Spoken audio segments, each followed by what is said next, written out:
Hey, this is Cedric Youngelman, your host of the Bitcoin Matrix podcast.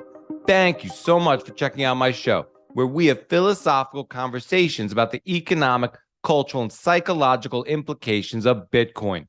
Please make sure that you're subscribed to the Bitcoin Matrix podcast. If you're watching the Bitcoin Matrix on YouTube, smash that like button so that more people see the show, and turn those notifications on so you don't miss out on fresh and dope content. This dope episode with Joe Burnett from Blockware Solutions is brought to you by River. Buy and mine Bitcoin with zero fees on recurring orders when you dollar cost average at river.com. Truly the best way to build your Bitcoin wealth. River doesn't use or lend your Bitcoin. All Bitcoin at River is held in secure cold storage with 100% full reserves. You can withdraw your Bitcoin at any time. To get started and find out for yourself, use the link in the show notes and get $20 free when you buy Bitcoin at river.com. There's literally no better time than to get your Bitcoin off your exchange and into your own custody. My favorite hardware wallet is the Cold Card from CoinKite, and it's definitely worth learning how to use this device. Built-in sleep at night technology. The only dedicated, air-gapped, ultra-secure hardware wallet for your Bitcoin. Use the link in the show notes for 5% off your order. There's 3 days until the world's biggest Bitcoin conference goes down in Miami. It's going to be off the hook, and you definitely want to be there. Hit me up when you get down here and we can grab an ice-cold beer on some roof deck in South Beach before or after all the awesome content at the conference. To get 10% off your ticket and help support me and the Bitcoin Matrix, use the code MATRIX at b.tc/conference. And now, let's enter the Bitcoin Matrix for this awesome conversation with Joe Burnett. What is real? How do you define real? You can't jump into cash. Cash is trash. What do? You get out.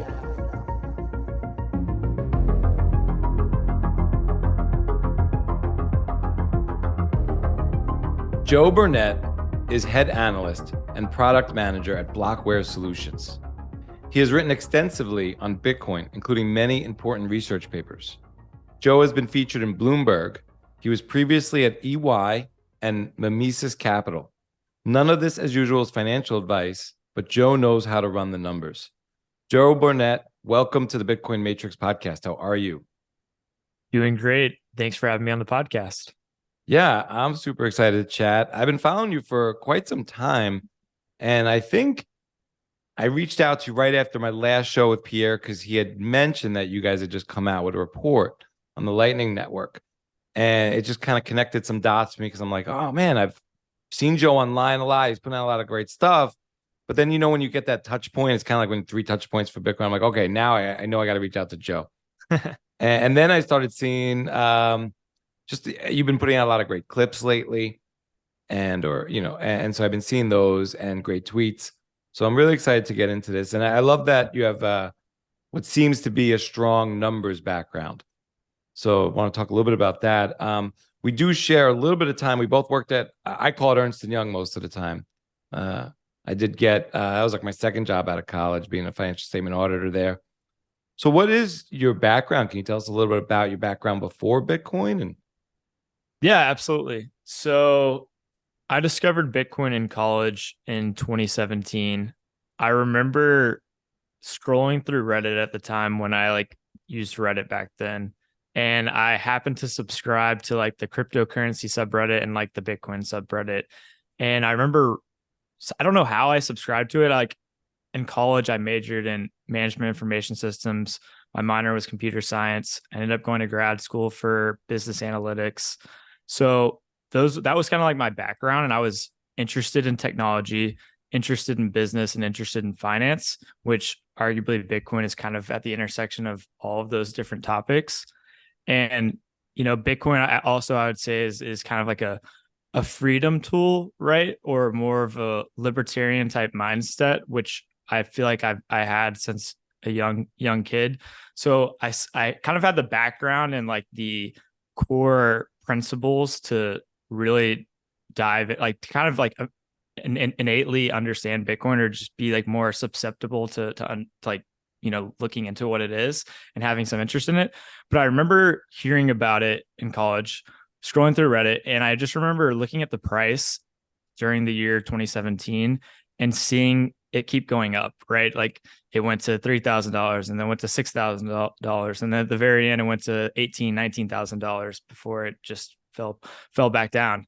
And I remember, as a kid, my parent, like my dad, taught me like basic investing skills. He's like, hey, you can buy IBM and Coca-Cola and you're going to earn 2 or 3% per year in dividends. And if you're lucky, the stock actually might go up too. And I was like, oh, that's kind of cool. So like as a kid, I was like, this is kind of cool. You can like make money by investing your money. And then I discovered Bitcoin. I'm like, wow, like why would I want to earn 3% when this thing goes from $3,000 to $6,000 to $18,000 so fast? So immediately that captivated my interest.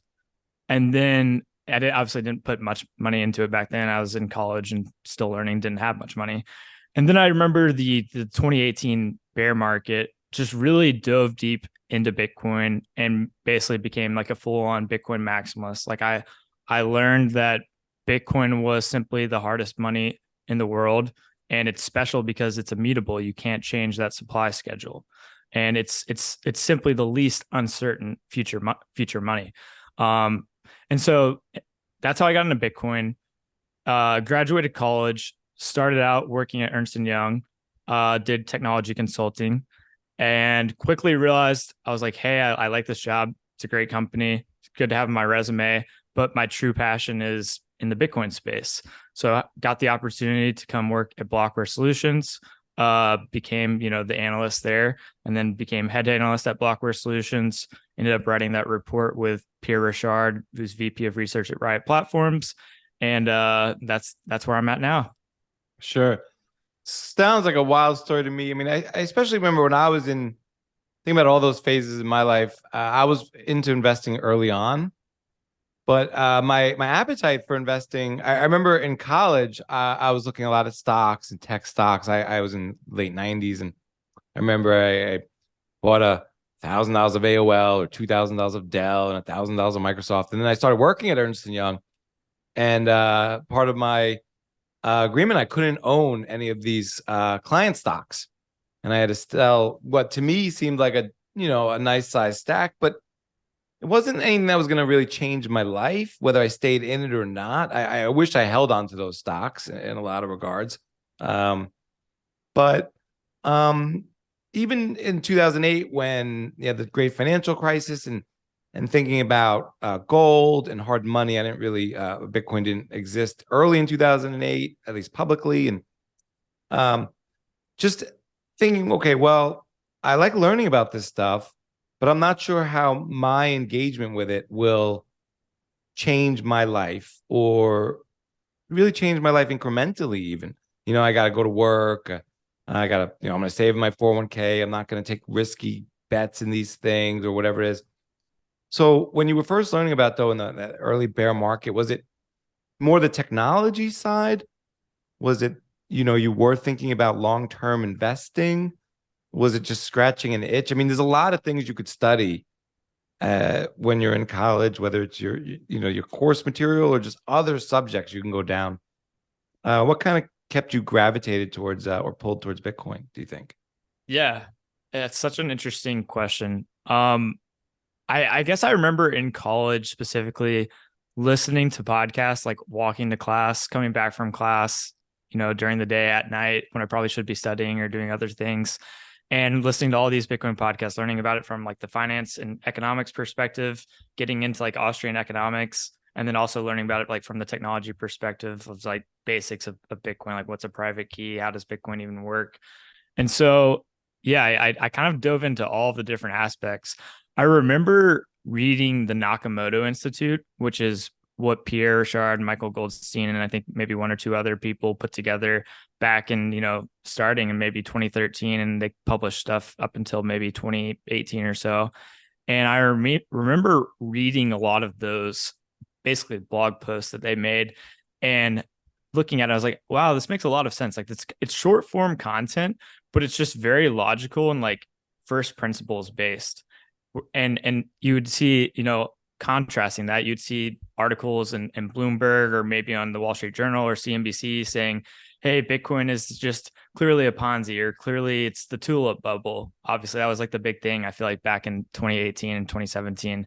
And like just kind of seeing that, okay, maybe like they're missing something, and seeing, reading Pierre's work, reading Michael's work, I would dive into that and be like, okay, how could this be wrong? And then I'd go and read like the Wall Street Journal article or whatever, and they'd be like, oh, it's a tulip bubble. And I'm like, I mean, not really. Like I feel like all of the negative attacks against Bitcoin, at least like 99% of them, are just people that really haven't, spent much time looking at it. It's like, it's something that's very easy to write off, especially if you come from like a very professional background. Like I know Jesse Myers has written like his great piece on why the yuppie elite dismiss Bitcoin. And I think that made a lot of sense to me as to like how someone like me or other people on the internet, like Pierre, could have figured out that Bitcoin was very special before like the entire world, or like very smart people, figured out it was very, very special. And so I guess to answer your question more specifically, it was kind of everything, right? Like it was the finance side of things. It was the technology side of things. I would say like the long-term investing side of things was really interesting, right? Like, because I was raised to like, save money and invest, but it's like, you don't really, in the fiat world, you're not really saving money. You're getting dollars and then putting it into other assets. And so it's not like you're just, it's very different from Bitcoin, where Bitcoin, you're actually saving money. Like that's literally what you're doing. You're getting Bitcoin and you're just holding it and you're saving it. So it made more logical sense that way. And yeah, I just started to try to learn as much as I possibly could about Bitcoin from multiple different perspectives. Yeah, I mean, you're definitely primed for it. It seems like, you bring up Pierre and Bitstein. I found their work, most in particular, to be striking and so smart, but based in sort of that academic structure where you're making arguments and using logic and debating. Yep. Yet it was still it was striking and yet a little snarky, which I really appreciated. And I thought that youthful bravado like added so much weight to it, because there's nothing I could refute there. And I was like, wow, these guys are just so smart and they get it. And they're willing to stick their necks out and explain how they get it and why it's sort of rational to think this way. And yeah, very prescient, very early on. I wonder, what was it like to work with Pierre after kind of using his work to kind of go down the rabbit hole? Yeah, no, it was awesome. I mean, I remember the 2018 bear market, DMing Pierre on Twitter, right? I think at that point I had like a pseudonymous account, so it wasn't under my name publicly. And he would still like respond to me and answer my questions that were probably at the time like very basic questions, like, Bitcoiners get today. And he would, because I remember when I first discovered all this, I was like, oh, obviously Bitcoin's too slow. It does too few transactions per second. Like these other coins are obviously the future. Like that's what Bitcoin's solving, of course. And obviously now we know that that's just makes no sense whatsoever. But at the time, Pierre explained very basic things. Like, actually, no, it's not about like processing a million transactions per second. It's about having this monetary policy that's actually immutable and out of the hands of one single human or even a large group of humans. And so that really piqued my interest when it came to Bitcoin. And it was really cool working with him, right? Like, I agree. He's a very smart guy. Comes from like, I think he did like debate in college and maybe even high school. So like he knows how to argue with people, and he can do it in a way that like, if you're not prepared and you don't have a good counter argument, he's going to actually make you mad. Even if you perceive his original position as like really out there, like thinking Bitcoin's going to go to $1 million or something like that, when Bitcoin was like $200. He can make it to where like you just kind of fall flat on your face, and he can do it in like a very funny way that's very articulate, which I definitely admire. But no, it was awesome working with Pierre. I feel like he's been a staple in the Bitcoin community for so long. I mean, I think the Bitcoin itself is far bigger than any individual person, and it's far bigger than even like Bitcoin Twitter, even though that's where a lot of us hang out. But yeah, no, I think Pierre did a great job for Bitcoin, did a great job for Bitcoin education, and really helped drove a lot of adoption that we honestly have seen so far today. Sure. And so you tweeted, I discovered Bitcoin in college in 2017. All of 2018, I spent trying to figure out why it would fail. I couldn't find a good answer. I think Adam Back went through a similar thing when he came back to Bitcoin after being reached out to by Satoshi and came back to it. I remember just running the numbers over and over, especially in 2018 and 2019 because I came in late 2017. So any gains I experienced in the last 6 weeks of that year were gone.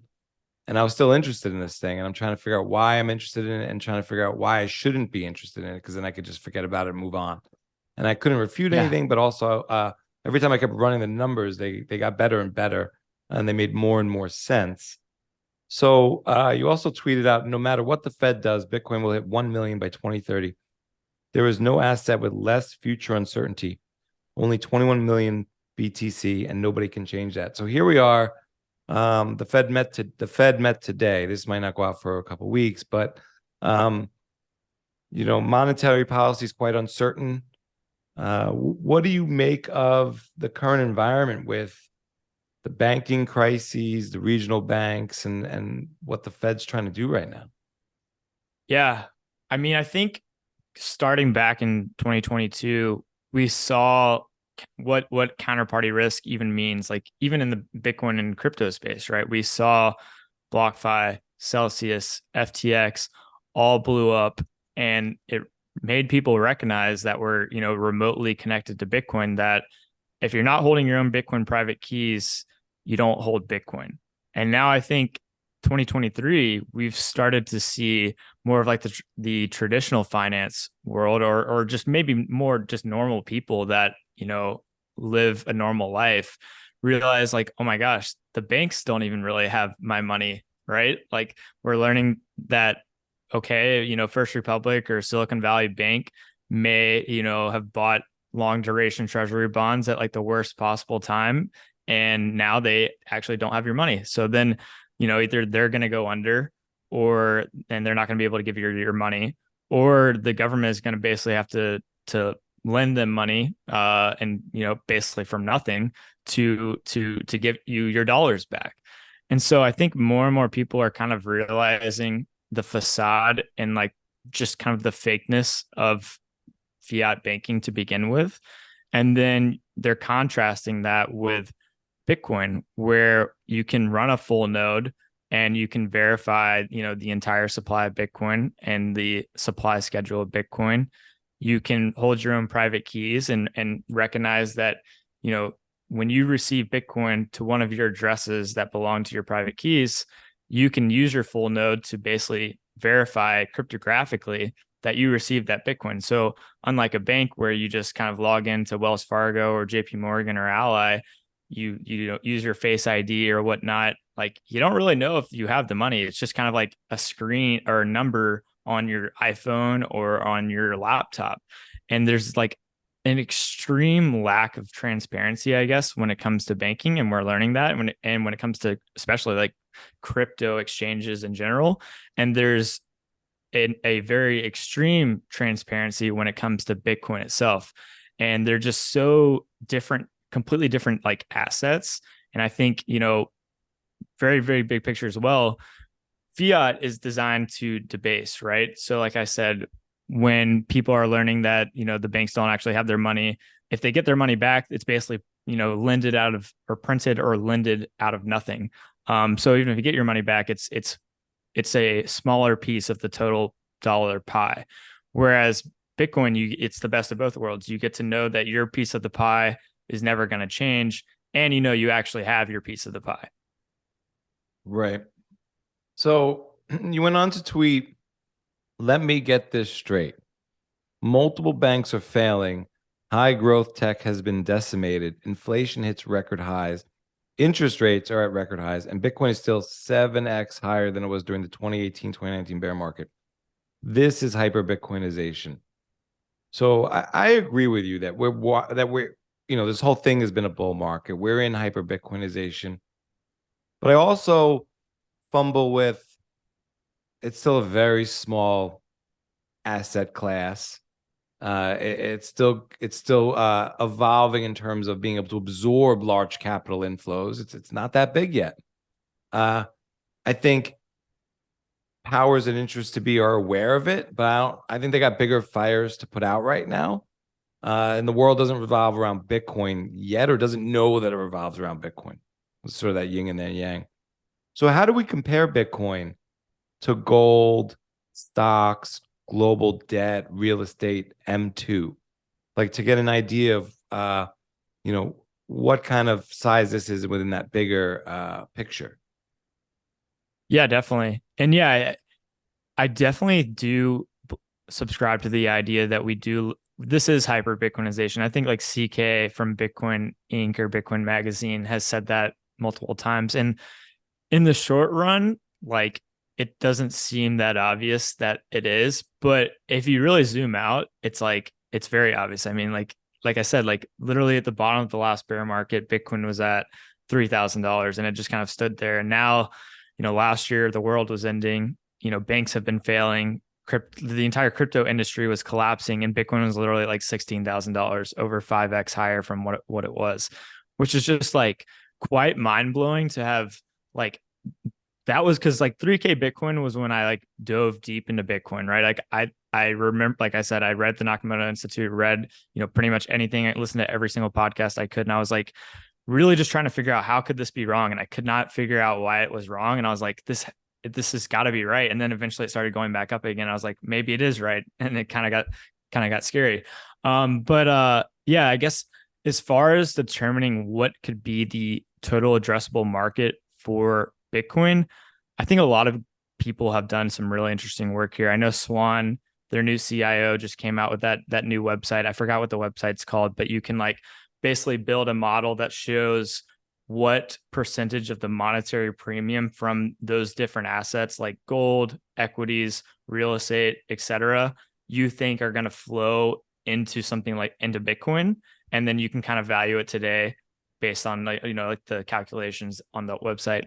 I know Jesse Myers who's the new co-founder of OnRamp, has done really good research on what he thinks the monetary premium is in those other asset classes that are predominantly used to save wealth today. But yeah, I guess like I think that's one of the really good ways to think about Bitcoin is like people don't have good money today, so they resort to storing wealth in things like gold, equities, real estate, debt, fiat, bank accounts, etc., art.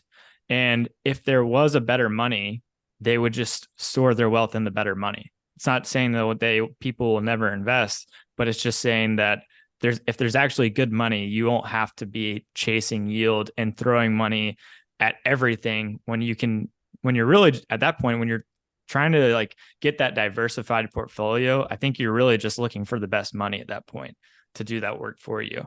And now that we actually have that best money, I think it's Bitcoin. And I think, looking at those monetary premiums of those other assets is a great way to value it. But then I also sometimes like to take it to the next step, where doing that, you're kind of looking at, okay, what's the total global wealth?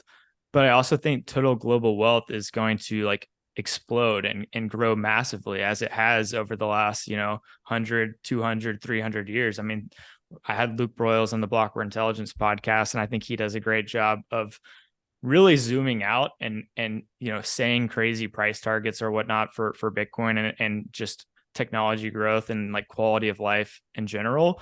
But when you zoom out on a long enough time horizon, it's just very logical that that's the case. And so like when people say, okay, Bitcoin's going to take a certain percentage away from gold, equities, real estate, and it's going to be trading at, $1 million a coin or $5 million a coin, I feel like that's accurate, but it's also not accounting for the fact that, when that does happen 10 years from now, 20 years from now, like the technology growth that we're going to see in the world and the advancement of technologies and products and services all around the world for everyone to access and use is going to be so advanced that, you know, one Bitcoin is going to be monstrous purchasing power just because of the combination of taking, you know, wealth away or like sucking that monetary premium in from other assets, and then just growing the total addressable market for global wealth to begin with. Yeah, there's a couple things there. So, I mean, I like this idea of that, you know, I mean, human productivity always increases. And then I think it increases even faster on a Bitcoin standard. But I want to explore demonetization a little bit more. So, like looking at gold, say gold's worth $12 trillion, and the number doesn't really matter. And I don't really know how to capture this question because you got different kinds, future amounts, future value, and current value. But do you think Bitcoin's going to pull from gold, meaning at some point, and it doesn't have to be like gold's worth less than 12 trillion, but meaning like literally take allocations from gold, or that gold will just grow at a slower rate because more future allocations will go to Bitcoin, and it won't so much pull from people's current positions? Yeah.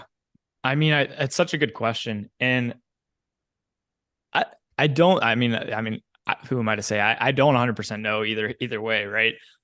I can definitely see the argument for something like gold, where a lot of gold bugs may be older and just kind of like very stubborn. And, you know, if just to keep it simple, like if 100 people in the world, 100 people in the world hold all of the gold and they all decide like not to sell for anything less than like $2,000 an ounce, then and if the supply remains somewhat slow coming out, as this, you know, history of gold has always shown that's the case, then maybe gold just sits around, you know, $2,000 an ounce for the next 10 years and doesn't go. Because I don't think a lot of people really honestly own gold per se. So gold may be, you know, an asset that probably stays flat, maybe even like in quote unquote real terms, as far as like CPI, like purchasing power for like regular consumer goods. I definitely don't really expect for any of the like broad financial assets to see like a nominal decrease in the price of those assets. Like I don't see gold going from like $2,000 an ounce to like $1,000 an ounce by any means. I think, or real estate falling like from, you know, average house $500,000 to $200,000. I definitely think nominally, you know, these assets are honestly probably going to keep going up, because I think that's the nature of debt-based fiat money, where you have to keep creating more of it. And to do that, you have to keep having like more collateral in the system.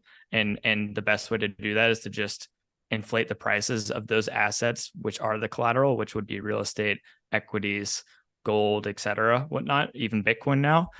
And so I guess for your question about gold, I don't necessarily think, you know, people are going to sell gold. I'm not necessarily bearish on the dollar price of gold. In fact, if I had to pick a choice, I would definitely be very bullish on the dollar price of gold, but I would be very bearish on the Bitcoin price of gold. I think that will continue trending down.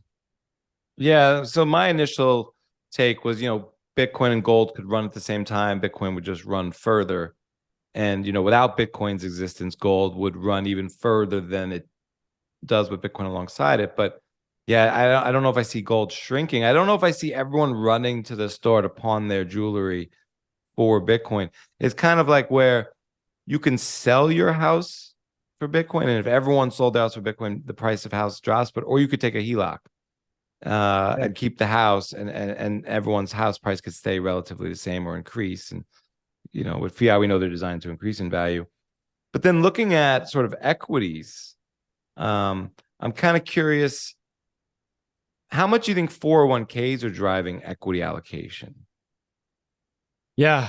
I mean, it's a good question. I feel like I forgot what his name is, but it may be like Michael something or whatever, but it's just like, it's one of the guys that has done like really good research around like passive flows in like equity markets and just kind of like traditional financial markets in general.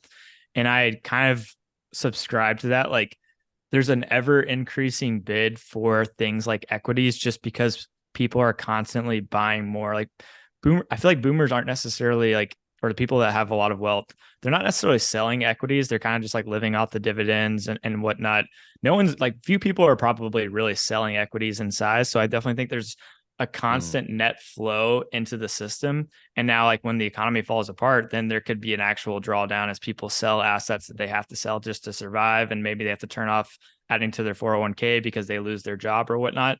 So I feel like there's this constant passive flow into the market. And that's kind of like how the whole market works. It's just constantly buying the top 500 largest companies in the US, or like a total stock market index fund buying some of the largest companies in the world. And so I think it plays a massive role in the market. And I think if you turned off, everyone's 401k or everyone's passive investing strategy, and you redirected that to Bitcoin and turned it off from like equities, real estate, and other, financial assets, I mean, it would be like catastrophic overnight. Probably there would be like very few buyers at the price they're currently trading at, and there would be very few sellers of Bitcoin. And so I think it's massive. I think passive index funds play a critical role in today's markets. And I think people need, like, for the system to keep working and for like the collateral base to keep getting bigger so we can create more money and continue to inflate the debt away. I think it's kind of required to keep the system working. Yeah, and it's amazing how many people, previously myself included, just go to the market every 2 weeks with their 401k in terms of their employee contribution. So everyone's putting in to get the match. And you have these years where, if your portfolio is down 30%, that's just killing your match. But everyone sees it as free money. And then they trap it in the system until, because you get penalized if you take it out.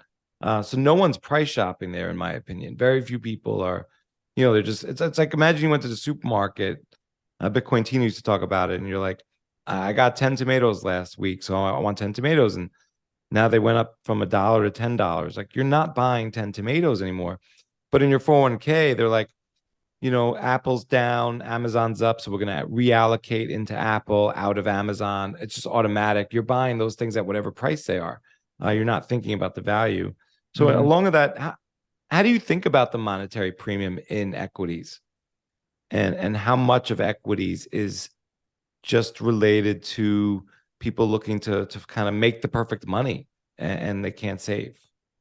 Yeah, it's such an interesting question. And I really wish like more like traditional academic economists like started to think about like what would happen if Bitcoin was a unit of account, and like if we actually had good money, where would all of these assets trade? I think Luke Broyles kind of like made an interesting point that I had not really thought of when you compare like the monetary premium within real estate to the monetary premium within equities.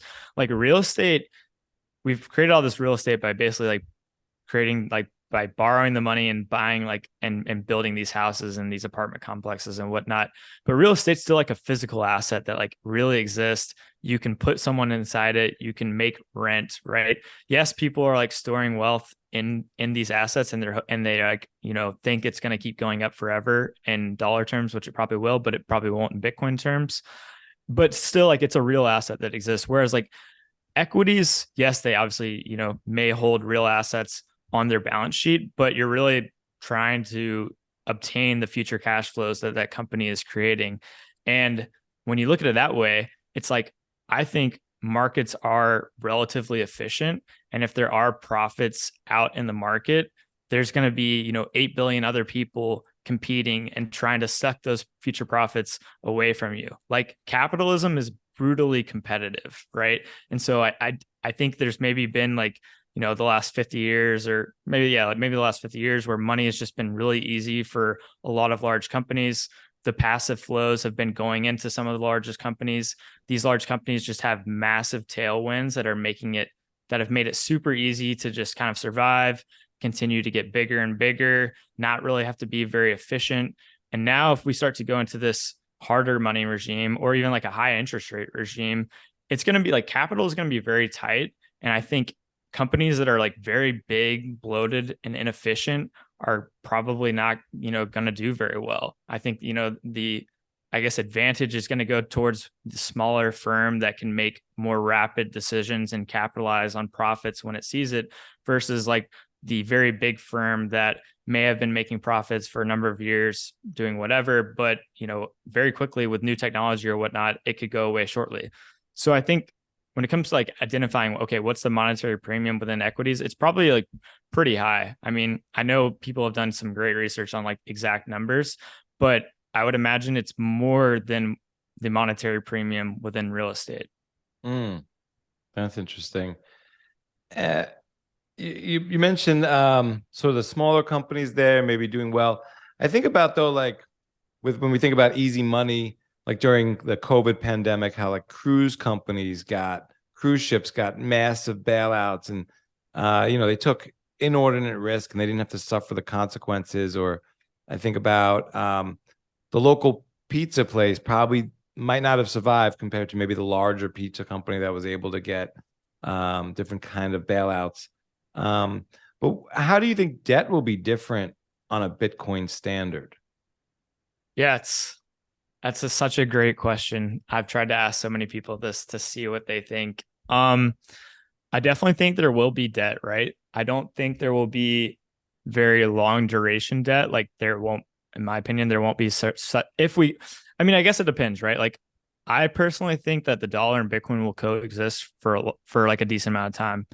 And I kind of I hope they do, because if we just like went to Bitcoin only like tomorrow, I think it'd probably be like pretty chaotic world that would, eventually sort itself out. But in the short term, it could be pretty insane. So I think the dollar and Bitcoin will coexist for some time just because there's so much weight behind the dollar. And in that sense, I don't think necessarily debt's going to change much. Like I think you'd still have like a 30-year mortgage that would be heavily subsidized basically by the government or the Federal Reserve buying it and putting it on their balance sheet.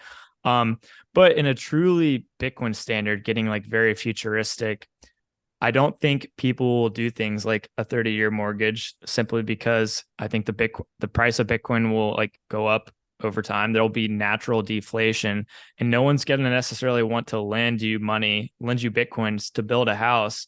And then, 30 years from now, that house may be worth 1 Bitcoin today, but 30 years from now, it may be worth like half a Bitcoin. And that's like not a very good strategy if you're the lender. And so I think a lot more loans will be shorter duration. They'll maybe require more collateral. And they also won't be like, I don't think there'll be money per se, right? Like in a way, your bank account is just like someone else's mortgage, right? Like it's not like the bank actually holds the dollars in your bank account. The bank, gets your dollars that you deposit, and then they buy treasuries, they buy mortgage-backed securities, they buy commercial debt, they buy commercial paper, all this random stuff that is really just debt. And so when debt is not money in a Bitcoin world, because you can just hold Bitcoin, I think that's going to change the incentive around lending, right? Like there's just going to be less demand to lending, because we're all kind of, if you have a checking account or a savings account, we're all kind of lenders in a way, even though we may not even really know that we're lenders. We are lenders. Whereas in a Bitcoin world, you don't have to be a lender. You can just hold Bitcoin. So I think there would be significantly less debt in the system, and there would be a lot more savings, or quote unquote cash, which I'd say Bitcoin is the cash. And it would be more equity based. So like companies won't be, massively debt financed, if at all. They'll just be, you'll have their share of equity, and then they'll have their Bitcoin savings on their balance sheet. Like that's just kind of how it's going to turn out, because there's just going to be very little incentive to create a lot of debt in the system relative to actual real assets like Bitcoin. Right. And I think all of that would put natural downward pressure on real estate as well, just in terms of shorter duration mortgages. I think these longer duration mortgages, I don't even think people really truly understand how much interest they're paying. And it's interesting I always found it fascinating when people talk about how much money they made in real estate, maybe flipping their primary residence and not counting interest expense usually as part of the equation, or repairs and maintenance or property taxes, just in passing conversation. But I want to read a little bit from the report. The last point to note is that the purchasing power of Bitcoin will increase in perpetuity corresponding to productivity increases. As discussed in the equity and real estate sections, technological advancements increase economic productivity over time. As such, the real cost of goods and services, which on a Bitcoin standard will be measured in Bitcoin, will decrease each year. Holders of Bitcoin will accrue purchasing power without having to invest in risk-on assets. This appreciation and purchasing power represent the new risk-free rate. That is the opportunity cost and target return of all investments. Under the fiat standard, the risk-free rate has been that of government treasuries. Assuming an average annual global GDP growth rate of 2%, the purchasing power of Bitcoin will double every 36 years. Even after demonetizing other financial assets, Bitcoin will still incentivize savings and low time preference behavior. The increase in purchasing power obtained by simply holding Bitcoin will be the risk-free rate. So along those lines, like how is Bitcoin a global productivity index?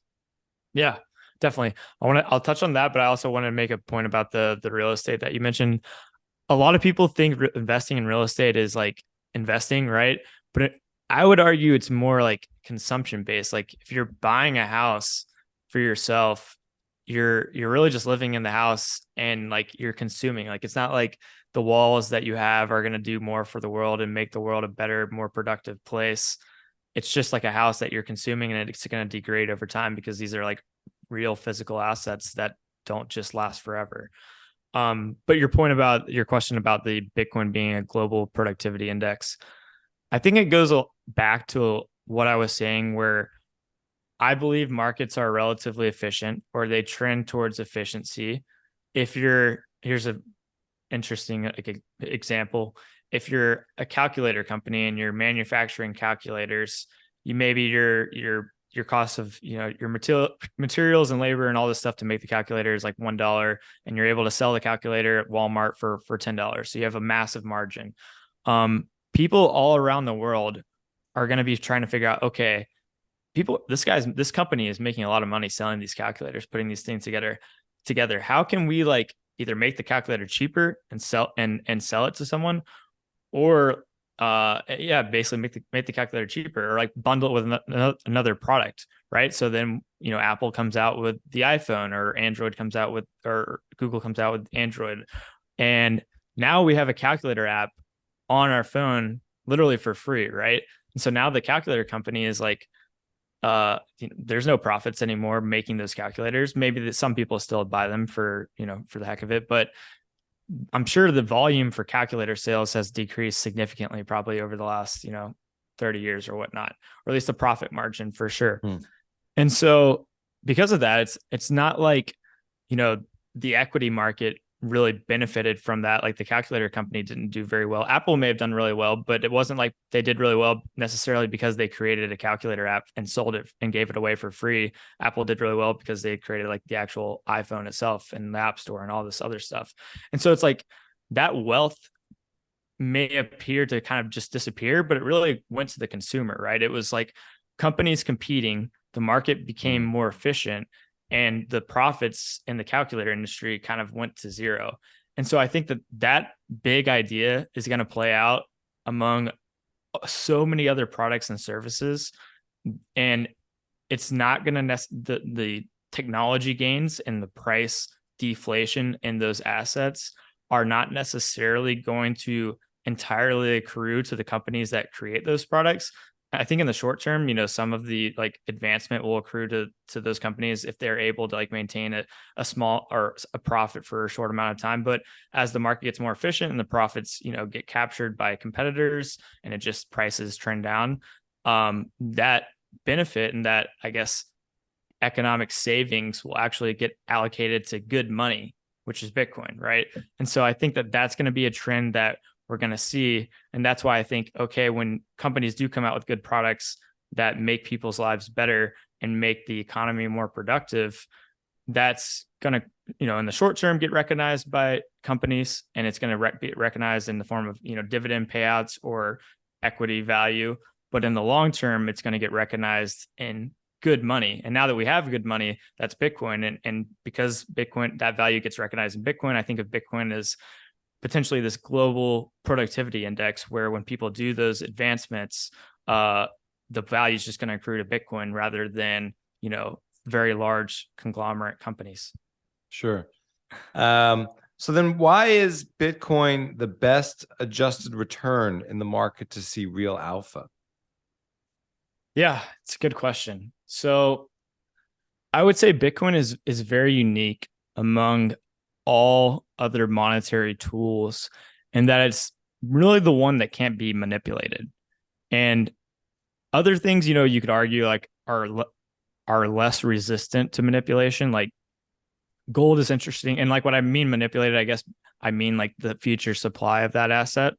Like gold is an interesting one where it's difficult to like double the supply of gold, right? Like if a large group of humans decided, hey, let's go mine gold because I don't know, the price went up or something, it would still be difficult to like, increase the supply of gold by like 50% in a very short period of time.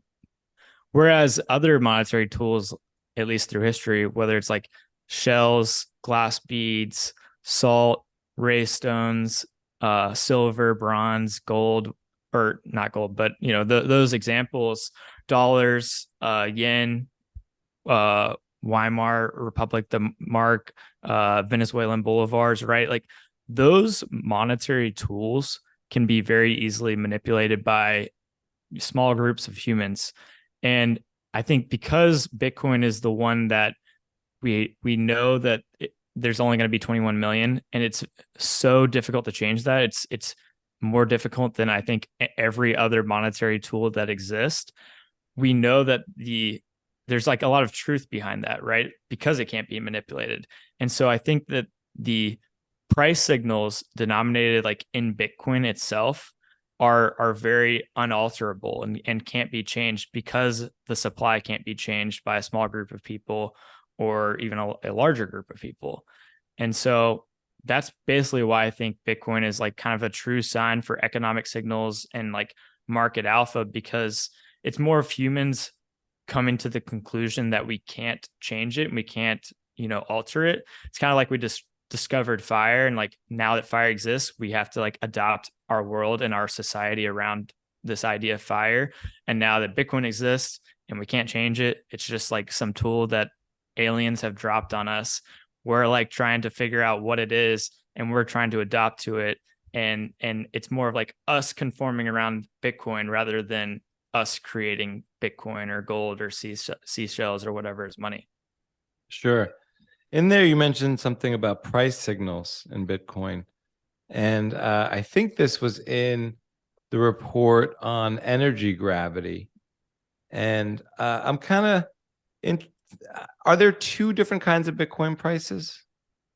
Yes. So yeah, this was an interesting report that I had thought about for a while, right? Like there's always been debate about the stock to flow model, right? And I think while it may be statistically, technically invalid, I still think there's some truth to like halvings being bullish catalyst for the price of Bitcoin. And so this energy gravity report kind of dove into this idea that, hey, stock to flow is important, right? Like, and maybe not like the metric at any single point in time is perfect at predicting the price. I'm not saying that. I'm saying like 21 million Bitcoin is important, right? And infinite stock to flow is important. Like, I don't think anyone would necessarily disagree with that if you're in Bitcoin. And so the idea behind energy gravity is there's two prices to Bitcoin. Generally speaking, there's two prices. There's the fiat price, which could be, dollars, euros, yen, bolivars, whatever you want. That's the one that we all know of. And then there's like the energy price of Bitcoin. It's like how much energy and time can you expend to earn a Bitcoin? And that's through mining Bitcoin, right? And so when you chart the price of Bitcoin in dollars, you can look at the historical price. It's very volatile. It goes up super fast and then crashes back down. And then it goes up super fast again, crashes back down again. But then if you look at like the energy price of Bitcoin, like the estimated energy price of Bitcoin, or you look at like network hash rate, it's like pretty much always trending up, right? Like there aren't that many negative difficulty adjustments within Bitcoin, which are when, net hash rate is coming off the network. And so it's just this idea that, okay, we go through these cycles, for example, starting in 2017, where the price of Bitcoin and dollars got severely disconnected from the energy price of Bitcoin, meaning like you could buy a Bitcoin for $20,000 or you could, buy a decent generation Bitcoin ASIC and then plug it in and at a very good, or like at a hosting electricity rate, and you could be earning, $10 or $20 for every $1 of energy you buy. And it's like, okay, why would I, buy Bitcoin at, $20,000 when I can mine Bitcoin at $2,000 or whatnot with this new machine by just paying my electricity bill. And so I think, the general thesis behind energy gravity was there's been periods in Bitcoin's history where the dollar price was severely disconnected from the cost of production, which is what I'm talking about, the energy price of Bitcoin. And when that happens, typically we end up seeing a bear market in the dollar price of Bitcoin. And then we see a hash rate bull market where everyone's trying to buy mining rigs. Everyone's trying to get, mining infrastructure. And we end up seeing, because Bitcoin is very unique, right? Unlike every other commodity, Bitcoin has this thing called the difficulty adjustment. So when a bunch of hash rate is coming online, we actually see the cost of production rise up towards the price, meaning mining difficulty goes up because more hash rate is coming online. And so we see these periods in Bitcoin's price history where when the price is very overextended in dollar terms, but very, very low in energy terms, we see the price start crashing, and then we see the energy price start rising. And then eventually they kind of converge or find a level ground. We see like a minor capitulation where maybe the price of Bitcoin in dollars goes below the cost of production for, a subset of miners. Then we see like a negative difficulty adjustment. And now it's like the price is very in line with the cost of production. And historically that marks Bitcoin bottoms. And then we see like another wave of adoption where Bitcoin goes from $3,000 back up to, $60,000 or whatnot. And then by that point, the price is very disconnected again. And we see another crash and they eventually converge again, like they did back in, at the end of 2022. Right. So in essence, you see hash rate per Bitcoin is sort of a price in and of itself and a measure. And I think the report noted how, because you brought up 2013, and then we switched to sort of 2017, 2020, 18 numbers, or maybe even 2022 with 20,000. But in 2013, I think the report noted that Bitcoin was like around $300, and you might be able to mine it for like $1. And obviously you would want to mine it. And the report noted that might even have contributed to the extra long bear market in 2013 because of that additional sell pressure, because you have all these miners, I shouldn't use the word all, but you have miners getting it for $1 of production cost and dumping it on the market for willing to take less than 300, obviously. So what do you make? It seems like hash rate, I think is really high right now, the highest it's ever been or around there. And it's hard to measure, and you probably need a 30-day average, but Bitcoin is not in US dollar terms the highest it's ever been. Maybe statistically it's not that far off and deviations this and the other, but what do you make right now of hash rate at all-time highs and Bitcoin not at all-time highs? Yeah. I mean, it's not very surprising to me. And I guess the reason is because there's that lag between the dollar price of Bitcoin and the energy price of Bitcoin, right? So 2021 was the great example where the price of Bitcoin got well overextended above the cost of production. And so we saw all of these public miners, private miners, retail miners, everybody invest a lot of capital into Bitcoin mining. And unlike buying just Bitcoin on Coinbase or wherever, that's something that you can do like very quick, like within a week. You send a wire transfer and all of a sudden you buy $1 million worth of Bitcoin and you have it in your pocket. And that can move the price of Bitcoin up very fast when there's a wave of adoption and everyone's like, I need to buy Bitcoin. So the price of Bitcoin got crazy. But if you want to, mine Bitcoin and you want to do it at scale and you're like a large public company like Riot or Mara or whoever, or Iris Energy, you have to like build this physical mining infrastructure that like either hooks up to the grid or hooks up to an off-grid site. And that can't happen overnight. You also have to have like Bitmain, right? Bitmain and MicroBT are two of the largest Bitcoin ASIC manufacturers, right? They can't just like whip up, 1 million ASICs in like 1 minute or like 1 day. Like that takes a long, long time because these are like real physical computers that like actually exist in the real world. And so there's this lag between the dollar price of Bitcoin and the hash rate, the energy price of Bitcoin. And all of that hash rate that, was bought in 2021 and early 2022, it didn't come online instantly. It was like continuously getting plugged in over time. Additionally, people, Bitmain comes out with better machines, right? Like they came out with the S19 XP, which hashes at, either 134 terahash or like 140 terahash or 142, something like that, depending on like the T variants that they send you. And it's like that machine, you could unplug an S9 or a bunch of S9s and then plug in the S19 XP, and it can be using the same amount of energy, but the hash rate could be, 2x higher than all of the S9s were the same amount of energy the S9s were using. So like just on net, if you unplug old generation machines and plug in the new generation machines, you can still see hash rate go up, even though the energy consumption may not necessarily be going up. But to answer your question more directly, there's just like a lag between hash rate and price. Dollar price signals people, hey, you should invest in mining infrastructure because you can print Bitcoins right now. And then people can't do that for, a year or 18 months. And then by the time, 18 months roll around, we see all that hash rate online and Bitcoin's, crashing back down to lower prices, where it's like, okay, maybe you shouldn't have bought all that mining infrastructure back then. Maybe you should buy it now and then wait for the price of Bitcoin to go up and then potentially sell that mining infrastructure when someone else, for some reason, thinks it's a good time to buy all of the mining infrastructure when, Bitcoin is potentially about to crash again. Right. So I want to read a little bit more from the report just to kind of outline some of that. So energy gravity, the arbitrage. Markets are the most efficient pricing mechanism humans have discovered. During times of high energy gravity, the cost of production and the price of Bitcoin are severely disconnected. Market participants act in their own self-interest to close this arbitrage opportunity. Investors purchase mining rigs instead of buying Bitcoin. Investors buy equity in mining stocks instead of buying Bitcoin. Bitcoin holders sell Bitcoin to mine more Bitcoin. Miners sell the Bitcoin they mine to buy more ASICs. Miners sell Bitcoin to build more hosting facilities. ASIC manufacturers sell Bitcoin to build more ASICs. Investors deploy capital into ASIC manufacturers instead of buying Bitcoin.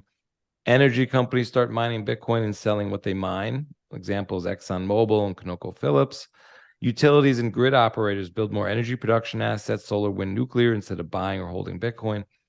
Investors start mining just to make US dollar profits and have no intention of holding Bitcoin.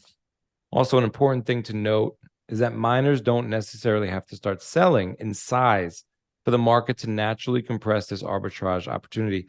Capital simply has other, even more attractive opportunities, mining, ASIC manufacturing, data center build-outs, power production, etc., that competes with spot Bitcoin bids. Price peaks are not necessarily caused by more sell pressure. Instead, it could simply be a lack of new spot bids. So how are extreme bull and bear markets of Bitcoin a feature, and how do they speed up the adoption process? Yeah, so this is a thread that I wrote back, I think in either like late 2018 or early 2019. Bitcoin Tina, who you mentioned earlier, I remember DMing him and calling him back then when Bitcoin was like $3,000 a coin, and he gave me some interesting insights at the time. And yeah, I think it's interesting, right? Because traditional finance, even today, looks at Bitcoin's volatility as a bug, right? They're like, oh my gosh, how can even like academic economists will look at Bitcoin's volatility and be like, how can this thing be money when its dollar price is so volatile? Or it's like, even like its real purchasing price is so volatile, right? And my view is that, okay, actually Bitcoin's volatility is more of a sign of its just rapid adoption, right? Like this thing has gone from zero to $500 billion asset in 14 years or whatever. It's done that with no CEO, no marketing department, 0 employees. And it's just kind of this thing that's been trucking along forever. And you can look at something like Bitcoin Sharpe ratio, right? Where you can see, okay, do the returns that you've received from Bitcoin over, a 4-year holding period, do they adequately justify the extreme volatility that you're receiving? And you can compare the Sharpe ratio of Bitcoin to other financial assets and be like, actually, Bitcoin Sharpe ratio is higher, meaning like its risk adjusted returns have historically been better for a very long time than every other financial asset that really exists. And so you put it that way, it's like, okay, Bitcoin's volatility exists. It's a very real thing. but its returns have definitely justified that volatility. And if you're not comfortable with that volatility in the short term, you can size that in your portfolio. You can hold a smaller Bitcoin position, but it doesn't mean you shouldn't hold Bitcoin. But going back to, okay, how is Bitcoin's volatility a feature, not a bug, other than Bitcoin's volatility is really to the upside, not really to the downside? I would say the downside volatility is very interesting, right? The upside volatility is very obvious. It's obviously good for Bitcoin, right? It drives adoption, it drives attention, it drives education. People start to learn more about Bitcoin. People start, dipping their toe. They buy Bitcoin, right? The bear market, the downside is kind of interesting, right? That's where people would be like, okay, this is where Bitcoin volatility is a bad thing. But it's like, okay, Bitcoin went from like $1,000 to $20,000 in like 1 year. That's extreme upside volatility. Like that's crazy. That doesn't really just happen. And so obviously, it can't just, Bitcoin can't go from $0 to, $500 billion market cap overnight in a straight line. There's going to be like massive overshoots. And then there's going to be these massive bear markets where like it's going to really knock out everyone that holds Bitcoin that doesn't really truly understand what they hold, or they're over leveraged and they shouldn't really be holding Bitcoin. Maybe they have too much debt and they're not enough steady cash flow, or they just simply don't understand what Bitcoin is, right? And they're like panic sell it at the bottom and deeply regret it later. And so the idea that Bitcoin's downside volatility actually strengthens Bitcoin is that the only people that can hold Bitcoin after it falls 80%, 70% are really like the diehard believers that Bitcoin is actually the best money humanity has ever discovered. It's perfectly scarce, it's portable, it's durable, it's divisible. It has all of these very unique monetary properties that when you line Bitcoin up with other monetary assets, whether it's like T-bills or dollars or shells or glass beads or gold or silver, Bitcoin is just simply objectively better, right? Because of those monetary properties. And so the only people holding Bitcoin after it's fallen 80% are the people that have either lost their keys and don't have the Bitcoin anymore, or the people that are like, okay, this thing fell 80%, but I actually think it's simply the best money humans have ever discovered. And I think over time, it's going to get more scarce due to halvings. There's going to be more dollars created when macro tail headwinds reverse, and we have some tailwinds to really, create more dollars in the system. And Bitcoin is eventually going to start going up. So I need to be holding Bitcoin when it's down 80%, even though it provides no cash flow. Everyone in the real world is telling me it's a bubble, it's worthless, it's tulips, it's a Ponzi scheme, whatnot. The people that hold Bitcoin after it falls 80% are not normal people, right? Those are the hardcore believers. So there's just such a lack of sell pressure after these bear markets that any spark in demand, any sort of potential catalyst is enough to like slowly start drifting the price up. And when the price starts drifting up, we see the bull market starts again. We see the attention starts going to Bitcoin. The adoption starts going to Bitcoin, the education starts going to Bitcoin, and then we're back in the bull run cycle where people are learning, hey, Bitcoin's not a Ponzi, it's not a bubble, it's just the best money we've ever discovered, and I should buy some. I agree there. You also tweeted, I believe Bitcoin will do another 20x from this cycle's low, and it will then fall another 80% from its new peak. Then you also tweeted, this is the first Bitcoin bear market where a majority of coins have not moved in over 2 years. The amount of Bitcoin on exchanges has trended down since March 2020. Currently, there are 2.3 million BTC on exchanges and 1.7 million BTC yet to be mined. A rational accumulation strategy involves DCAing on exchanges and DCAing via ASIC ownership. So how do you think about this scarcity? Yeah, I mean, like, I'm not a huge on-chain guy per se, even though I like to post some of the charts sometimes. But I do really like HODL waves, right? Because you can clearly, what HODL waves do is it helps you visualize what percentage of the Bitcoin supply has moved over like the last 7 days, the last 2 years, the last 5 years, etc. And you can very clearly see these waves of holding behavior in the asset, right? We see the bull market where, people are just bidding Bitcoin to an insane level. and they bid it so high that eventually people start moving their coins. Like OGs are like, hey, like I bought Bitcoin at $1,000, might as well sell 10% of it or sell some of it to pay off my mortgage or whatnot, because that's, if you have a lot of Bitcoin and you need to like readjust your portfolio, that's totally cool. You can do stuff like that. And it's probably smart to do that after Bitcoin's done 20x in like a year or two. So try to remember your exact question. What you said there. Uh, I was going off on the HODL waves and scarcity in Bitcoin. Scarcity, yes. And this, so yes, in bull markets, you'll see like coins start to move because people are just bidding it to an extreme level, and supply steps in because, people got rich overnight. But still, like not a ton of coins move, but you can definitely clearly see it in the HODL waves. But then we have the bear markets, which kind of exactly what I was talking about with the extreme volatility of Bitcoin. You have these bear markets where in the HODL waves, you can clearly see so many coins aging into like the older age bands within the HODL waves, meaning like the amount of Bitcoin that haven't moved in a year or 2 years are just like going up significantly. And I think like I said, that you mentioned in a tweet, like a majority of Bitcoin have not moved in over 2 years, which means they're just sitting there, not moving. People are holding them. And, over the last 2 years, what that was this time in 2021, Bitcoin was, probably like 60,000, or at least it was 60,000. Maybe we were about to experience the China mining ban 2 years ago, and we were about to dip back down to 30K or so. But people, if you held Bitcoin, from that time and you saw 60,000, you went down to 30K, and then you went up to almost 70K at the end of 2021. And then you weathered the entire 2022 bear market.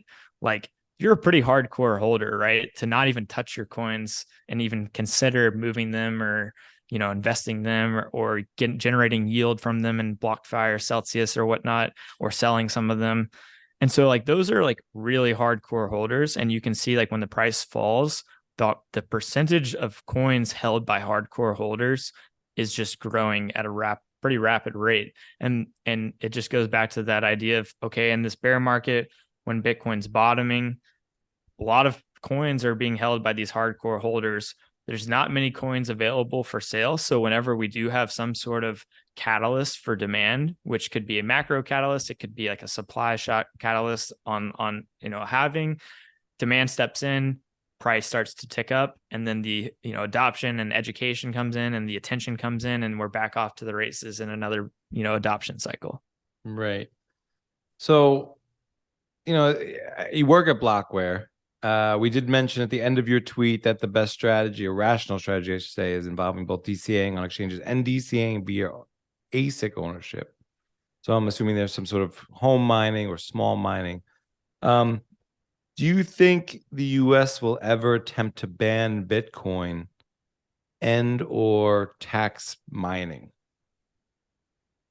It's a great question. Well, we're seeing the Biden administration pushing that 30% crypto tax bill. From what I've heard, and this is just more from rumors and reading very basic articles that everyone has been able to see, I don't think it's necessarily going to get passed. And I think it would be very bad for the US if it does get passed, and obviously be really bad for Bitcoin miners in the US. Do I think the US would ban Bitcoin itself? It's a good question. I asked Robert Breedlove on the Blockware podcast basically this question earlier this week. It hasn't been published quite yet, but maybe by the time this comes out, it will. And he basically said, like, it's definitely possible, right? We have historical precedent for banning hard money. We have gold executive order 6102. So it's possible. I hope it doesn't happen.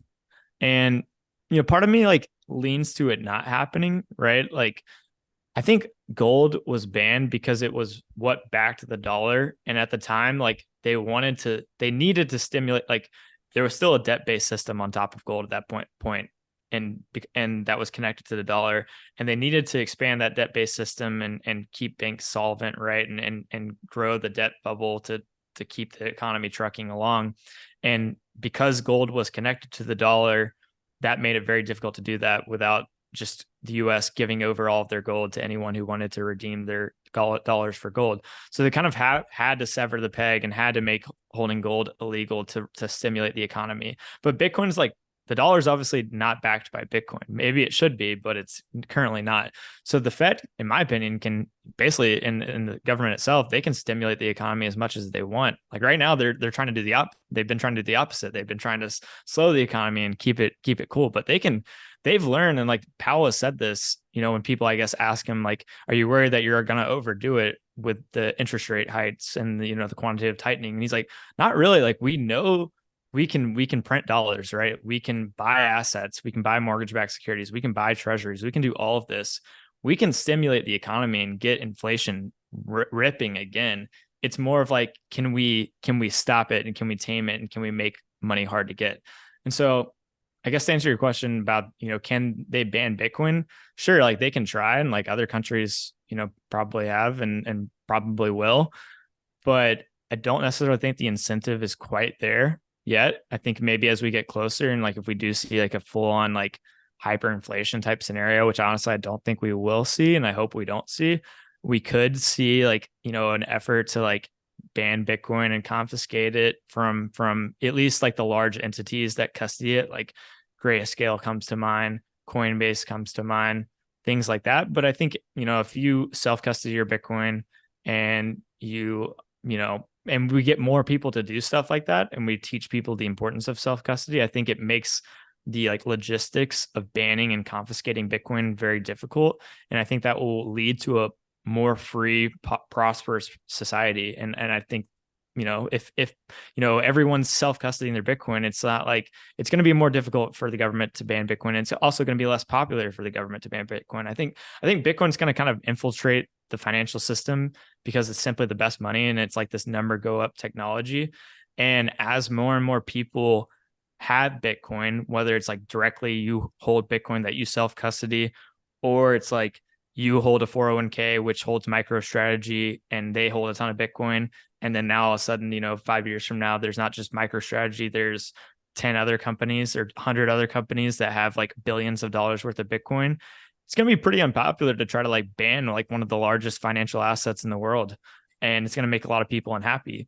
And those people who hold that asset are probably pretty wealthy if that's the scenario that we're in. So I think it's unlikely. It's possible. But I hope it doesn't happen. Yeah. You had a great tweet thread. You wrote, but they will ban Bitcoin. Let me quickly explain why this thread is highly overestimated and why it is not possible or even reasonable. First, if someone is presenting this argument, they've conceded that Bitcoin is the world's most valuable monetary good ever discovered. They understand that Bitcoin will become so incredibly valuable that it may threaten government itself. Many reference that private gold ownership was banned in the US in 1933, but people forget that the reason private gold ownership was banned is because the US dollar was redeemable for a fixed amount of gold. They needed to break the peg to expand credit, to stimulate. In order to stimulate the economy today, the Fed and the U.S. government have a currency that is not pegged to gold or Bitcoin, meaning they can stimulate as much as they want. They don't need to ban Bitcoin ownership to prevent a run on the dollar like 1933. Additionally, Bitcoin is a decentralized global network. Banning Bitcoin wouldn't kill Bitcoin. You'd have to physically find every Bitcoiner and destroy their computers to kill Bitcoin. If governments have been unsuccessful at banning drugs, weapons, alcohol, and gold, how are they going to be successful at banning something that doesn't even physically exist? Banning Bitcoin is a loser's game. Theoretically, if you are reasonable in evaluating the potential outcomes, you will embrace and stack Bitcoin as soon as possible. If you're not holding Bitcoin because you think it will get banned, you're in for a rough ride. In a separate tweet, you tweeted, you used to be a slave all day, and at the end, you got food and a house. Now you work all day, you get US dollar, and at the end, you get food and a house. Slavery is still here. You work for the top 0.1%. So I guess this question is kind of twofold, but do you feel like a slave? Do you think we have economic and monetary slavery today? And I'm asking that as I mean, maybe as a Bitcoiner, you don't feel that affects you, or maybe you still feel it affects you. I don't know. Yeah, it's such an interesting question. And I feel like, because I'm young, right? I graduated college somewhat recently. I know a lot of people that have good jobs after they graduated college, and live in like not like New York City or anything, maybe live in Atlanta, Georgia, which is where I'm from.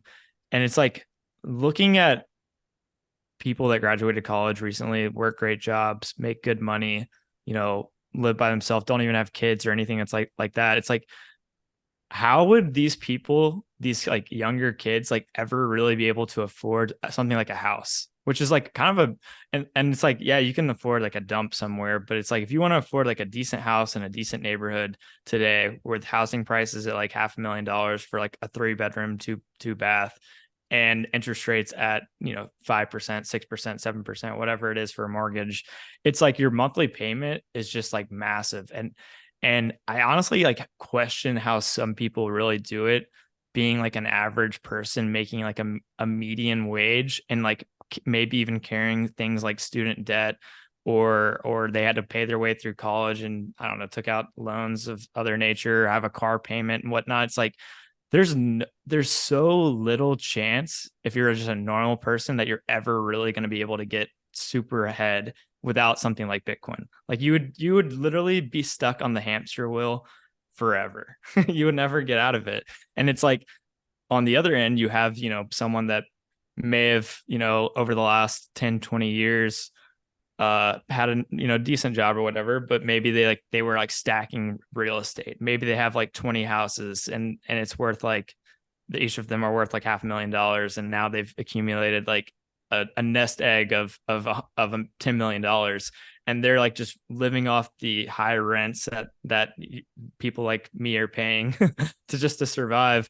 And then their house goes up more the next day. So it's kind of like we're on this like perpetual motion machine where people, young people who make good money, it's like it's kind of a somewhat hopeless financial situation if you don't have a decent amount of assets, and especially if you don't understand Bitcoin. And I think it's part of that is kind of the reason that we see things like Dogecoin, meme coins, and crypto and like gambling being popular, because it's like people are like, oh dang, like if I buy, $1,000 of Coca-Cola or IBM, maybe in like 200 years, I'll have enough to retire. And so it's like, that's not really a fun way to live. Maybe I should just buy $1,000 of Dogecoin or Pepe coin or whatnot. And maybe, I have a 1 in 1,000 chance of becoming a millionaire in the next year. And that would, change my life forever. But if I just buy Coca-Cola for, every year for the next 100 years, maybe I'll be able to just die and live in like a very normal or below normal life and struggle. So it's kind of like, I wouldn't say I necessarily feel like a slave, because I feel like, I guess like wealth doesn't really define me in general, right? Like there's a lot more to life than just being wealthy, but in terms of like monetary stuff, but it is like kind of hopeless and dreary for, I feel like, a lot of people, especially if you don't understand Bitcoin, because Bitcoin is, like we talked about, this best money that you can hold. And it's likely that we're still very early in its adoption cycle, to where like it's not, impossible that Bitcoin does like 100x from where it is today. And if you have a decent chunk of your savings in something like Bitcoin, that could pan out pretty well for you in a relatively short amount of time, maybe like 10 years or something like that. But that's, 100x in 10 years of real purchasing power that's a lot of money. And that's not something that you're going to get buying Coca-Cola or IBM. Right. So along those lines, there's a couple of topics I want to bring up here. Pat Patisserio asked on Twitter, can you discuss the marketing problem in Bitcoin? Should price be quoted in some amount besides like one full BTC? Do you think, we priced in sats or some other sort of measure that would be helpful? Does Bitcoin have a marketing problem in that regard? Yeah, that's another good question that I feel like the community has debated for so long. I definitely do fully like believe in the idea of like unit bias, especially for like normal people. I mean, like people buy penny stocks, right? Like, and even though like stocks can do an infinite number, like they can split as much as they want for as many shares as they want. Like that's just a numbers game. It literally has nothing to do with the actual company, that a share is worth 50 cents or a share is worth like $200,000, like Berkshire Hathaway, right? It's just like how many shares exist outstanding. Like that's how it works. Same with Bitcoins, right? Bitcoin, basically, you could say Bitcoin could do a stock split and for 100 million and call it Satoshis. And people would probably buy it, right? Like it's kind of funny because I believe markets trend toward efficiency, but then you see things like, Apple doing a stock split and like the next day the stock's up like 10%. And you're like, how is the market efficient? Just because like the price went from, $1,000 to like a 10-for-1 stock split. And now it was trading for $100 and then all of a sudden it goes up 10%. It's like, what, like, how did that happen if the markets are really efficient? But I think they trend towards efficiency and they can be inefficient in the short term. And I think this is like a pretty good example of markets being inefficient in the short term where people are looking for good money, but they're like, dang, normal people that, don't study finance, don't study economics. They just like kind of live their life, work a normal job and kind of just rely on price signals to like help them out and guide them, which is totally reasonable and probably a smart thing to do. A lot of the time, like with things that are going up, probably buy more of it. It's doing well. Like the market's saying it's doing well. Bitcoin's a great example of that. But you look at Bitcoin, you're like, oh dang, Bitcoin's at $28,000 a coin or whatever. It's like, I can't afford to hold Bitcoin right now. So why would I ever buy a Bitcoin?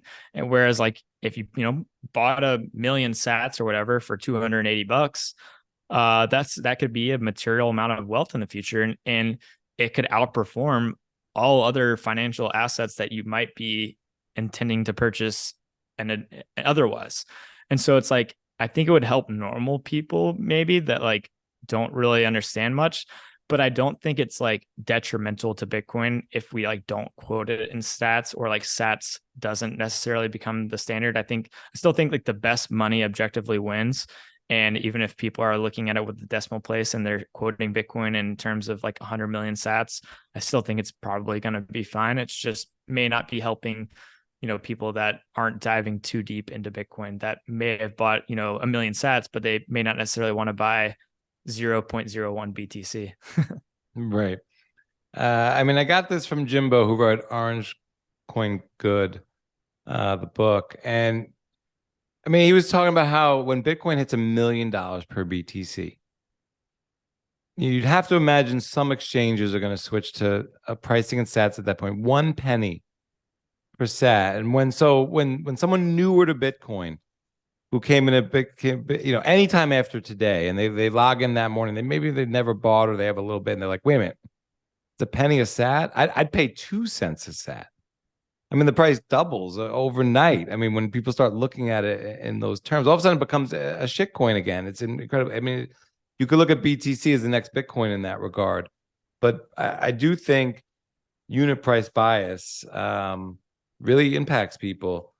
So along those lines, though, so you wrote Bitcoin will soar as we approach the singularity.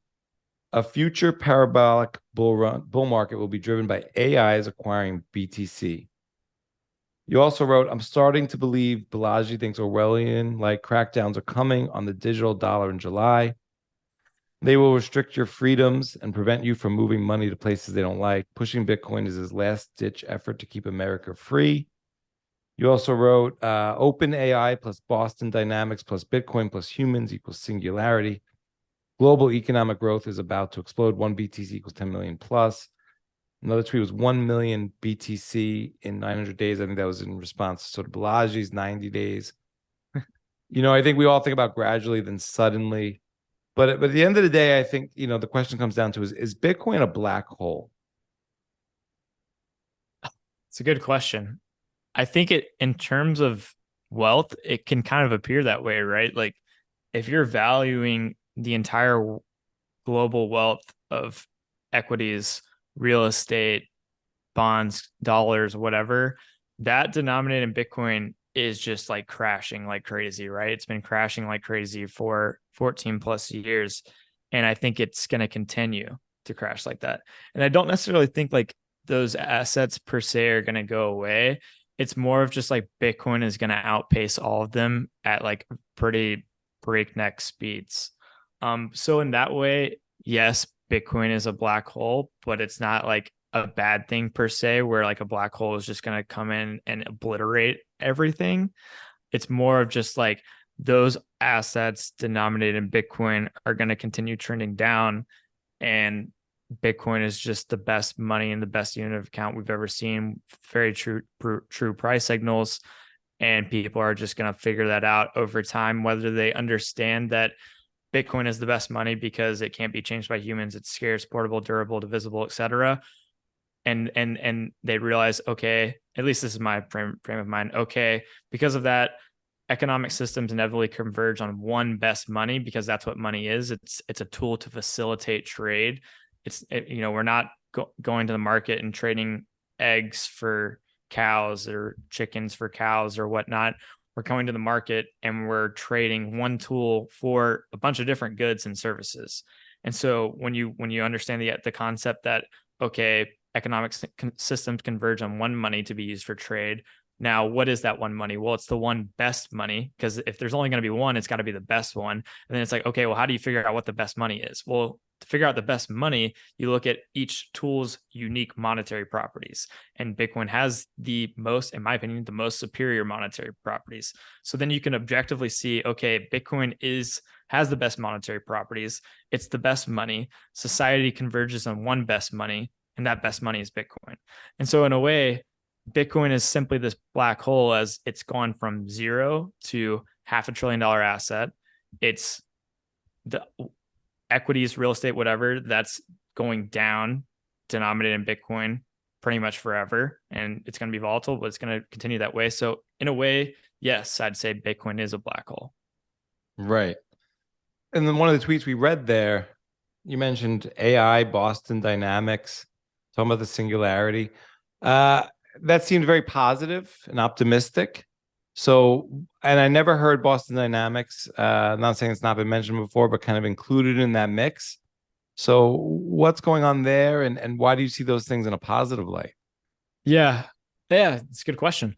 Yeah, it's interesting, right? Because you see like automation, AI, you see that, or you see like a lot of software engineering, like more like in the digital realm, like, right? You see like, product managers, software engineers, they're building things like TikTok, Instagram, whatever, or maybe more like Salesforce or whatnot, like things that maybe actually make people more productive rather than like consumption type things. But a lot of like the software that we see that we've seen over the last 20 years, in my opinion, is more like digital products.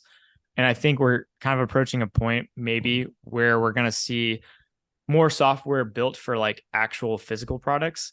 And I can see like Boston Dynamics, or like self-driving cars, or other sort of like physical, like 3D printing houses, for example, things like that where machines and software build physical products, but they do it without humans involved, or like less humans involved than before. I think that's like a recipe for rapidly advancing productivity and, keeping the prices of those goods down, whether it's houses, cars, or whatnot. I think that's kind of like going to create like a very productive society with less people involved. Like I think I've seen like this chart before, like 200 years ago or so, or 300 years ago, it took like, one person could feed like 2 to 4 people, right? Like one farmer could feed 2 to 4 people. Then like 50 years later, it's like now one farmer can feed 10 people. And then like 100 years later, it's like, okay, one farmer can feed 30 people. And then like now it's like one farmer can feed like 500 people. And I think we're going to kind of like get to the point where it's like, okay, now one farmer can not just feed 500 people, but with all this robotics, this AI, the software engineering, this logistics, this transportation, like self-driving cars, self-farming stuff, that can be one farmer, one human can feed 500,000 people just from all of that automation, all of that technology. And then it's like, okay, if one farmer can do that, then it's like maybe one person can build 20 houses in one day using like 3D printing, robotics or something like that. And I think it's possible that all of these, like this AI, this robotics, this these very advanced technologies are all kind of merged together and build on top of each other and make human society extremely productive. Well, I hope so. A couple more questions here. What is the Trojan horse for Bitcoin being integrated into the global economy? Yeah, I think that's a really good question. I would say the Trojan horse for Bitcoin being integrated into the global economy and the world in general are energy companies, right? Like Bitcoin mining is becoming like a bigger and bigger, larger and larger industry, right? And we're seeing that despite the fact that there's less Bitcoin to be mined in the future due to block subsidy halving every 4 years, the real value of the remaining future supply is perpetually increasing, and it's almost like the price of Bitcoin itself. Like it's going almost parabolic, despite the fact that there's only 1 or 2 million or 1 million Bitcoin left to be mined. And I think that's a trend that's probably going to continue. And if that does continue, and the real value of the less remaining Bitcoin is significantly high, and it goes up by an order of magnitude or two or multiple, then we're going to see more and more companies get involved in the Bitcoin mining industry. And the main input cost to mining Bitcoin is energy or electricity. And I think, ExxonMobil, ConocoPhillips, Duke Energy, other like power producers, whether it's like state sponsored power producers or non-state sponsored power producers, they're going to like kind of be forced to start mining Bitcoin, or at least start selling their energy to Bitcoin miners, whether it's like through a hosting agreement or whatnot there. And I think Bitcoin is going to really become integrated with the energy grid. It's going to be how a lot of these companies, make money and earn more profit. Like they're able to sell energy that they haven't been able to sell before, when, people go to bed at night and they'll have to, have all their lights on, their computers are off, whatnot. There's the power plant may still be producing the same amount of energy, but the consumption of energy in a particular area may be down. So maybe we turn on the Bitcoin miners. Or like, for example, if society keeps building out like things like solar and wind, maybe during the daytime we have bunch of excess power, like in Texas, and power is extremely cheap, and people can make money mining Bitcoin instead of selling energy at negative electricity rates to the grid. And so I think Bitcoin mining is going to become very intertwined with the electrical grid and the energy companies in general. And I think like energy is a fundamental part of human life and our entire economic system to begin with. And I think when you intertwine the money or this new technology within such an, important industry for like how our life functions, it's just going to be very important for Bitcoin, and it's going to make Bitcoin very difficult to kind of stop. The only other second thing that I had in mind is I think, like I said earlier, I think Bitcoin is the best savings technology. It's number go up technology. People are getting an allocation of Bitcoin, whether they understand it or not. They probably have strategy in their 401k. They might have, MicroStrategy or other companies that have purchased Bitcoin or will purchase Bitcoin in their passive index funds. People are going to have an allocation of Bitcoin on accident, right? What Bitcoin is just going to start to like kind of, it's the black hole, right? It's going to get sucked in to all of these companies because that's the best way. That's going to appear to be the best way. And I think it is the best way for them to, allocate capital. And so I think when everyone starts holding Bitcoin, it's going to be something that no one collectively wants to ban. No one wants to ban Bitcoin. Like we see the New York Times hit piece, trying to ban mining or kind of shading Bitcoin mining in general. It's like, if New York Times had, $1 billion worth of Bitcoin on their balance sheet, I don't think they'd be writing that article. And right. I think, that today they don't hold any Bitcoin. Otherwise, I don't think they would have written that article. But I think in the future, them or people within the company, those types of companies will hold Bitcoin, and they're going to be writing pro Bitcoin things instead of, negative Bitcoin things. I think they even prevent their journalists from holding Bitcoin. Yeah. Which, if you think about it, you started covering Bitcoin in 2010, 2011 as a journalist should. Maybe you were a freelancer and you joined, maybe you bought Bitcoin and maybe you joined New York Times in 2013. They're like, no, you can't hold that and you had to sell, or you never bought, and how much resentment would grow and would impede your journalistic independence.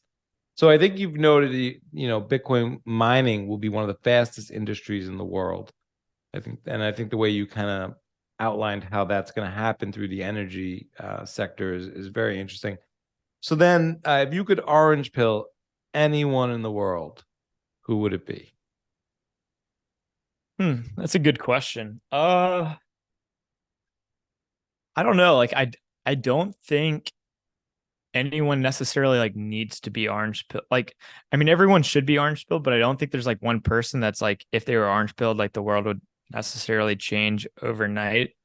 Because I don't really think, and I could be wrong here, but I honestly don't really think that one individual has like that much power per se. It's like world's pretty complicated, fairly, even though it's like we have large governments, large corporations.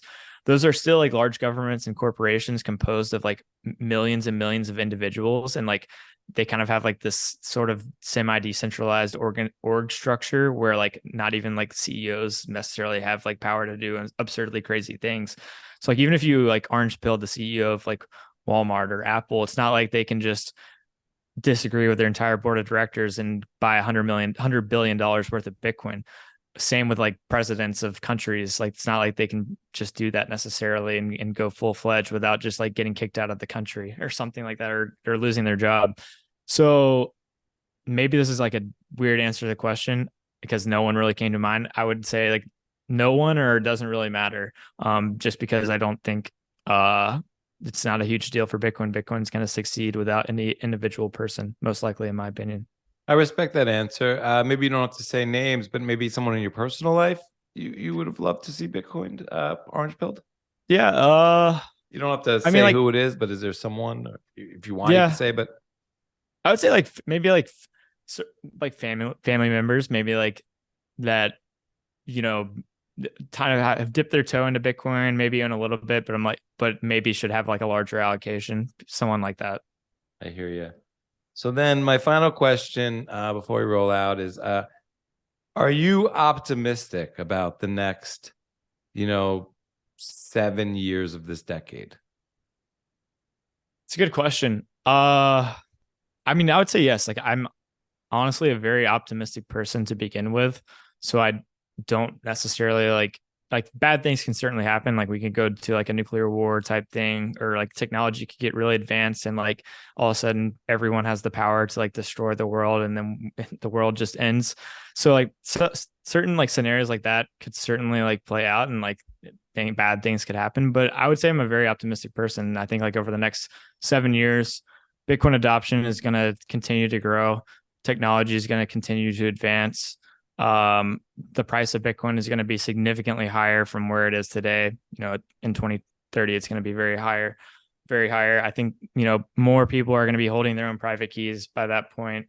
More people are going to be running full nodes by that point. More people are going to be recognizing the importance of Bitcoin. Maybe like our economy or global economy is like on more firm on a more firm standing. Maybe it's not like entirely debt based. Maybe a lot of companies have like stockpiled a bunch of Bitcoin, and they're able to like weather downturns, and like whether that's caused for whatever reason it's caused by, like people are more resilient on an individual basis and on like a corporate basis.